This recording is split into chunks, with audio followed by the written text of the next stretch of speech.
Second grade भर्ती 2018 में जिन व्यक्तियों का जिन टीचर्स का सिलेक्शन हुआ था और उन्होंने 2020 में लगभग 2020 में उनकी जो ज्वाइनिंग हुई थी और अब उनका जो 2 साल का जो प्रमोशन पीरियड है वो प्रमोशन पीरियड यहाँ पर कंप्लीट हो चुका है, तो अब उनका जो स्थायीकरण है वो स्थायीकरण का फॉर्म उनको भरना होगा। और स्थायीकरण का जो फॉर्म है उनकी जो स्टाफ आईडी है, स्टाफ विंडो वाली जो आईडी है उस आईडी से आप लोगों को भरना है। तो उस आईडी से आप लोगों को लॉगिन हो जाना है। लॉगिन होने के बाद में इस तरह का पेज आपके सामने ओपन हो जाएगा। तो ऑनलाइन फॉर्म आप लोगों को किस प्रकार से भरना है आज हम लोग इस वीडियो में चर्चा करेंगे। इससे पहले यदि आप लोग मेरे चैनल पर नए हैं तो मेरे चैनल को सब्सक्राइब कर लीजिए ताकि सलाह दर्पण से संबंधित और स्टाफ विंडो से संबंधित जो भी न्यूज है वो सबसे पहले आप तक पहुंचती रहे। तो सबसे पहले आप लोगों को स्टाफ विंडो से लॉगिन होने के बाद में यहाँ पर देखिए एक फॉर्म वाला ऑप्शन दिखाई दे रहा होगा। इस फॉर्म वाला ऑप्शन पे क्लिक करना है। उसके बाद एप्लीकेशन फॉर डिपार्टमेंट सर्विस इस वाले ऑप्शन पे क्लिक करना है। उसके बाद यहाँ पे फॉर्म वाला ऑप्शन है, उस फॉर्म वाला ऑप्शन पे आपको यहाँ पे सिंपली क्लिक करना है। क्लिक करने के बाद में इस तरह का पेज आपके सामने ओपन हो जाएगा। अब देखिए यहाँ पर दूसरा वाला ऑप्शन आपको दिखाई दे रहा होगा कंफर्मेशन फॉर्म, इस वाले ऑप्शन पे आपको यहाँ पर क्लिक करना है। उसके बाद में इस तरह का फॉर्म आपके सामने ओपन हो जाएगा। यहाँ पर आपको आपका नाम, एम्प्लॉय आईडी, मूल पद, विषय और आपकी फोटो ये आप लोग चेक कर लेना है। यदि इसमें कोई किसी प्रकार की गलती है तो आप लोग स्कूल आईडी से जो प्रपत्र 10 है उसमें आप लोगों को सही करवाना होगा। उसके बाद देखिए फॉर्म किस प्रकार से आप लोगों को भरना है। सबसे पहले फर्स्ट है स्थायीकरण हेतु मूल पद। मूल पद कौन सा आपका सीनियर टीचर ग्रेड सेकंड, ये आपका मूल पद आ जाएगा। उसके बाद में आप स्थायीकरण हेतु किस विषय में लगे थे, तो जो भी विषय आपकी यहाँ से विषय आ जाएगी, यहाँ से आप लोग सेलेक्ट कर लेना है। साइंस है, सोशल साइंस है, मैथमेटिक्स है, जो भी सब्जेक्ट है वो आप लोगों को यहाँ से चूज कर लेना है। उसके बाद देखिए यहाँ पर आप लोगों को देखना है नियुक्ति अधिकारी। नियुक्ति अधिकारी का चयन करें। यहाँ पर आप लोगों को अपना जो नियुक्ति अधिकारी है वो नियुक्त अधिकारी है, उस नियुक्त अधिकारी को आपको चयन करना है। तो जो सेकंड ग्रेड टीचर्स होते हैं उनके लिए जो नियुक्त अधिकारी होता है वो होता है संयुक्त निदेशक माध्यमिक शिक्षा। ये वाला ऑप्शन आपको यहाँ से चूज करना है। तो यहाँ से हम लोग यहाँ पर इसको चूज कर लेंगे। जिले का चयन करें। देखिए जिले का चयन करना है आप लोगों का संयुक्त निदेशक माध्यमिक शिक्षा का जो कार्यालय है उस जिले का आप लोगों को चयन करना है, यानी कि जो संभाग है उस संभाग का जो जिला है उस जिले को आपको सेलेक्ट करना है, ना कि आपकी पोस्टिंग किस जिले में उस जिले को आपको पर चयन करना है। तो यहाँ पर आप जैसे मान लीजिए यहाँ पर अजमेर, तो यहाँ पर मैं अजमेर कर लेता हूँ, किसी का पाली, किसी का जयपुर है, तो जो भी है वो आप लोगों को यहाँ पर सेलेक्ट कर लेना है। उसके बाद मेरिट क्रमांक। मेरिट क्रमांक यहाँ के आप लोगों के शो हो जाएंगे। यदि यहाँ पर शो नहीं हो रहे तो आप लोग प्रपत्र 10 में अपना मेरिट क्रमांक अपडेट कराइए। उसके बाद परीक्षा परिणाम रिवाइज। सेकंड ग्रेड वालों का परीक्षा परिणाम जो रिवाइज है वो रिवाइज नहीं हुआ तो यहाँ पर नहीं वाला ऑप्शन है, यहाँ पर चूज हो जाएगा। यहाँ पर चयन वर्ग आ जाएगा, कैटेगरी आ जाएगी। उसके बाद में यहाँ पर पिता का नाम, जन्म तिथि, मोबाइल नंबर आ जाएंगे। और यहाँ देखिए मेन चीज वर्तमान पद पर कार्यग्रहण तिथि, आप लोगों ने स्कूल में कब ज्वाइन किया था वो ज्वाइनिंग डेट यहाँ पर आ जाएगी। और उसका समय भी आप लोगों को यहाँ पर देख लेना है कि मध्याह्न पूर्व है या मध्याह्न पश्चात है, ये दोनों चीजें सही होनी चाहिए यहाँ पर। उसके बाद देखिए अनवरत कार्यरत है या नहीं, यानी कि आप लोग अभी तक कंटिन्यू टीचर है या नहीं, तो है तो हाँ करना, वरना नहीं तो कर ही नहीं सकते, क्योंकि हम लोग है तभी तो इस फॉर्म को भर रहे हैं। तो आप लोगों का अनुरोध कार्य है, हम लोग यहाँ पर कंटिन्यू अपनी सेवा दे रहे हैं, तो आप लोगों को यहाँ पर हाँ करना है। उसके बाद देखिए नियुक्ति आदेश क्रमांक आप लोगों को यहाँ पर भरना है। देखिए ऑटोमेटिक भरा हुआ आ रहा है क्योंकि प्रपत्र 10 में यहाँ पर भरा हुआ आ रहा है, प्रपत्र 10 में भरा हुआ है। यदि आप लोगों के प्रपत्र 10 में ये नहीं भरा हुआ है तो आप लोग पहले प्रपत्र 10 में आप लोग भरवाना है। आप लोगों के जो आदेश जारी हुए थे संभाग स्तर पर जो कि संयुक्त निदेशक ने जारी किए थे, उसके जो आदेश क्रमांक आपको लिखना है, उसकी दिनांक आप लोगों को लिखनी है। अगली तिथि है पद पर स्थायीकरण हेतु प्रस्तावित तिथि। अब आप लोगों को ज्वाइनिंग डेट, जो ज्वाइनिंग डेट है उससे आप लोगों को जो प्रमोशन पीरियड कब आपका कंप्लीट हो रहा है, 2 साल का पूर्ण है, वो डेट आप लोगों को यहाँ पर लिखनी है। एक चीज मैं आपको यहाँ पर बता देता हूँ, यदि किसी के मध्याह्न, जैसे मान लीजिए यहाँ पर 29/9 लिखा हुआ आ रहा है, 29/9/2020 को यदि किसी ने ज्वाइनिंग करी है तो 29/9 लिखा हुआ आ रहा है और इसने मध्याह्न पूर्व ज्वाइन किया है, तो इसकी जो स्थायीकरण की जो तिथि आएगी वहां पर यहाँ पर 29/9/2022 आएगी। लेकिन यदि किसी ने मध्याह्न पश्चात यदि ज्वाइनिंग करी है 29 तारीख को, तो यहाँ पर जो स्थायीकरण की जो डेट आएगी वो यहाँ पर 30/9/2022 आएगी, ना कि 29 आएगी। यानी इसका जो स्थायीकरण वो एक दिन बाद में गिना जाता है। तो मध्याह्न पश्चात वाले ध्यान रखना है यहाँ पर, स्पेशली उनको जो ज्वाइनिंग डेट है वो एक दिन बाद वाली यहाँ पर लिखनी है। उसके बाद में यहाँ पर हम देखते हैं यदि कोई कार्मिक मॉडल स्कूल में ज्वाइन किया है उन्होंने, तो यहाँ पर उनकी स्कूल की एनएसए आईडी लिखनी है, वरना दूसरों के लिए ये यहाँ पर लागू नहीं है। उसके बाद देखिए रिजल्ट आप लोगों को यहाँ पर भरना है। आप लोगों को यहाँ पर अपना रिजल्ट भरना है। यहाँ से आप लोगों को जो सत्र वो सत्र सेलेक्ट कर लेना है। जैसे मान लीजिए यहाँ से हम लोग सत्र सेलेक्ट कर लेते हैं, जैसे 20-21 है या 19-20 है, जो भी आपके हिसाब से जो सत्र वो सत्र यहाँ पर सेलेक्ट कर लेना है। यहाँ पर आप लोगों को अपनी जो कक्षा है 5 तो होगी नहीं, क्योंकि 8 और 10, तो 8 और 10 का जो रिजल्ट है, आप लोगों का जो रिजल्ट रहा है वो रिजल्ट यहाँ पर आप लोगों को अपलोड करना है। आपके 2 सालों के अंदर जो रिजल्ट रहा है वो रिजल्ट आप लोगों को यहाँ पर काउंट करना है। जैसे 2020 क्या ज्वाइनिंग हुई तो 20-21 का आ जाएगा और 21-22 का रिजल्ट यहाँ पर आपको शो हो जाएगा। यहाँ पर आप लोग जो सब्जेक्ट पढ़ा रहे थे कक्षा 8 और कक्षा 10 को, वो सब्जेक्ट यहाँ पर आपको चूज कर लेना। उसके बाद में छात्र की संख्या कितनी थी, कक्षा 8 में कक्षा 10 में कितनी छात्रों की संख्या थी, 20 थी, 25 थी, वो यहाँ पर आप लोगों को लिखना है। और टोटल परीक्षा परिणाम क्या रहा आप लोगों को वो यहाँ पर लिखना है। और लिखने के बाद में यहाँ पर सेव पे क्लिक करना है। जैसे आप लोग सेव पे क्लिक करेंगे यहाँ पर एक कॉलम और खुल जाएगा, उसमें दूसरे साल का रिजल्ट आप लोगों को भरना है कक्षा 8 का। और उसके बाद में फिर से एक सेव करेंगे तो एक नई टेब और खुल जाएगी, उसमें आपको कक्षा 10 का भरना है। उसके बाद फिर से सेव करें तो एक टेब और खुल जाएगी, उसमें आपको कक्षा 10 का टाइप करना है। यानी कि 2 साल में आप लोगों को 4 रिजल्ट अपलोड करने हैं, कक्षा 8 का 2 बार और कक्षा 10 का 2 बार। यहाँ आप लोगों को उसको भरकर उसको सेव करना है। यहां तक भरने के बाद हम लोग आगे चलते हैं। यहां पर आप लोगों को कार्मिक का जो सेवा विवरण है वो सेवा विवरण आप लोगों को यहां से आ जाएगा, तो इसमें कुछ करने की आवश्यकता नहीं है। आगे हम लोग चलते हैं। यहां पर सबसे मेन इंपॉर्टेंट बात है अवकाश की। ध्यान रखना, अवकाश आपको बिल्कुल सही भरना है।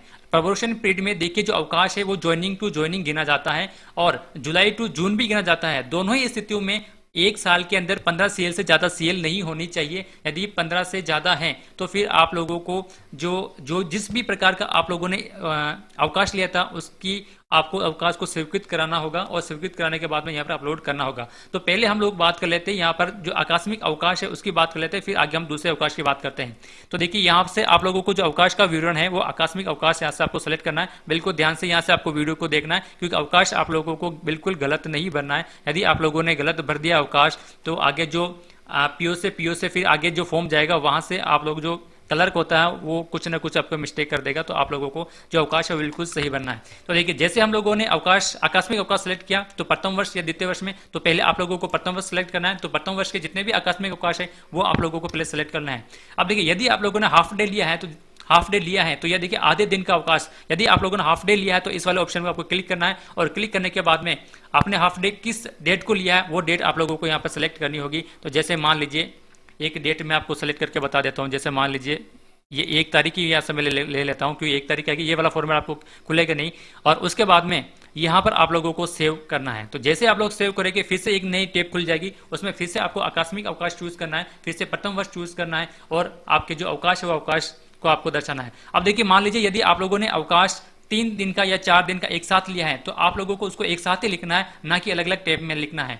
जैसे मान लीजिए यहाँ पर हम लोग इसको हाफ डे को हटा देते हैं और यहाँ से जैसे मान लीजिए 1 तारीख से मैंने लगातार जो डेट है मैंने यहाँ पर 3 तारीख तक अवकाश लिया है, तो यहाँ से हम लोग इसको 1 तारीख सेलेक्ट कर लेंगे और उसके बाद में यहाँ से हम लोग 3 तारीख सेलेक्ट कर लेंगे।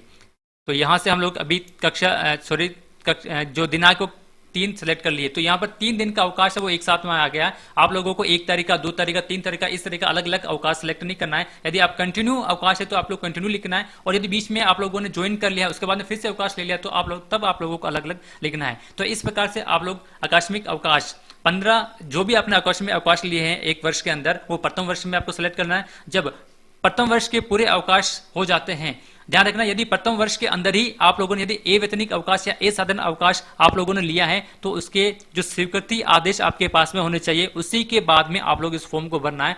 पहले आपको नहीं भरना है, क्योंकि वहां पर इसके जो पीडीएफ है वो पीडीएफ अपलोड करनी होगी। जैसे मैं आपको बताता हूं, जैसे आप लोगों ने लिया है असाधारण अवकाश, तो असाधारण अवकाश तो हम लोग यहाँ पर यदि सिलेक्ट करते हैं तो देखिए यहाँ पर एक पीडीएफ अपलोड का ऑप्शन आपके सामने खुल जाएगा। तो असाधारण अवकाश, आप असाधारण अवकाश कहां से कब तक लिया, यहाँ वो डेट आपको सिलेक्ट कर लेनी है। ये देखिए ये लिखा हुआ है आदेश की प्रति चूज फाइल, यहाँ आपको उस फाइल को अपलोड करना है।